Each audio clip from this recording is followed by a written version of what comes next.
UNDP и USAID во соработка со Центарот за иновации на Факултетот за информатички науки и компјутерско инженерство го промовира годинешниот климатски предизвик "Од тебе зависи" во просториите на инфоклубот на Правниот факултет во Битола. Конкурсот е отворен до 1 јуни, отворен е за секој граѓанин на Република Македонија, значи е битно да е граѓанин на Република Македонија без разлика дали е студент, средношколец, основец или пак човек со бизнис.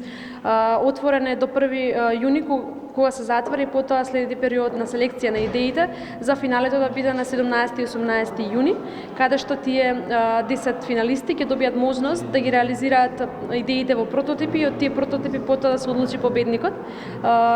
Најмногу шанси има она идеја што е економски исплатлива, што има голем еколошки бенефит и што секако е реално да се реализира, а при тоа носи и други ко-бенефити, како што зголемување на број на работни места, заштита на здравјето на жителите на нашата република. Од Центарот очекуваат годинава најразлични типови на проекти, како заштита на животната средина, почвата, воздухот, водата, па се до проекти за начини на генерирање на енергија. Наградата е $10,000, од кои што $1,000 се исплаќа во кеш за победничката идеја, односно за трудот што го вложиле да аплицираат, додека другите 9,000 ќе бидат тој прототип да се развие во конечен прототип и да може потоа да излезе како таков, да бара инвеститори за поголема инвестиција за здравје Боже, некаков успешен бизнис во нашата држава. Од Центарот истакнуваат дека иновативноста е голема кај граѓаните и дека аплицираат од сите старосни групи. Климатскиот предизвик се организира по втор пат. Минатата година имаше 130 апликации.